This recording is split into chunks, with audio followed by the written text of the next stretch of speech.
space and open it up, let them apply. They're going to pay fees to apply. It's expensive. Some have already done that. Most of them haven't. To me, that's the biggest difference. Some people have applied. But I don't believe that we should be adding space to what we already have. I think that's pretty much what I want to say, with one exception. I understand the desire to have more local control, and I don't know what the planning team can do. Possibly get something featured in the Beacon that says if you want to be on a listserv, you can sign up at this address. I have been sending that out on our community listserv, encouraging people to do that so that they get regular updates. The Beacon can't help us with these meetings because they're not agendized until Thursday. And I know that's not what you're not trying to keep us from coming. It's the way the system works. I have put that information on the listserv. The fact is, if I were to use the royal we, I would be representing, I don't know, probably 2 or 3 dozen people. Anybody in Mendocino who uses, we all agreed, we want it this way. They're representing a few people, and it's almost impossible to get the rest of the town involved.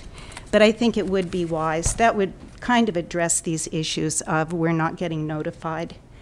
And those of us who are interested, I think we can all keep encouraging it. So I'm not trying to make more work for you, but if you could expand the listserv, you know, that would help. And I love getting the documents in a timely manner online. And Thank you. Thank you.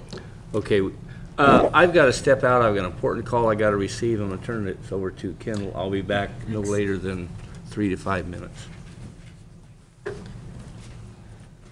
Ms. Reed. I'm going to make this real short. Barbara Reed again. I just wanted to make it clear that voters' lists won't do, because many of the people have a second home and they live elsewhere. It might be a third thing that we could check, but people down the street from me, I know, live over, have a dairy over in the valley somewhere, and they come on weekends. They're probably voting over where they live most of the time and spend some time in Mendocino. So I don't think voters list really tell us who's living in the houses, nor does homeowners exemption, because some of these people that have 2 homes have the homeowners exemption on wherever it is that they live most of the time. So those are the 2 things that I wanted to make clear. Thanks. Thank you. So let's go. Madam Chair. Yes. Supervisor Colfax. We don't need to get into rebuttals. We've just had a couple rebuttals. We can go back and forth indefinitely. I know that, but I'm not interested in that. At this point here, we have some materials before us. There is something taking place in the country besides Mendocino Village today, you know? And I really resent this having been said at this particular time, but we got stuck with it. We had to fit it into the schedule. But the reality here is we've had enough input here. We have the materials before us. I'd like to get home before I discover that the whole country's voted and I'm the only one who doesn't know.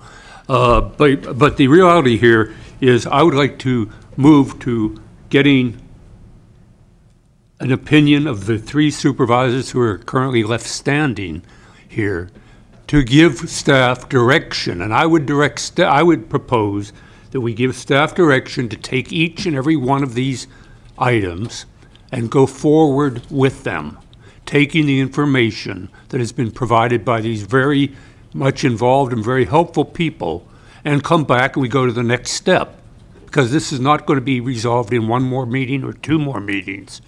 And if that will help you, do you need anything more detailed than that? Because I have no problems with any of the information that's been presented. It's all been provided, in my opinion, in good faith. All it needs is more precision, and that'll come forward.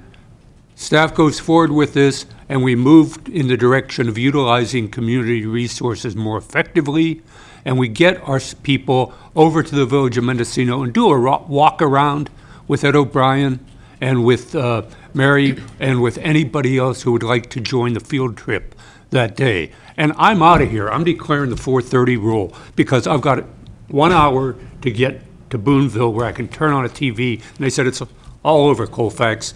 Go back to you, Kaya. Excuse everybody else. from the meeting as well. So I'm going to return to staff. Staff, do you have a final comment? Well, I guess I just want to make sure, is that what we can go with? Because if you're saying move forward with these recommendations, every single one of these, there's a follow-up action that we will bring back to you as soon as it is completed. So that... I can't leave. I've been told by county council. I'm in contempt.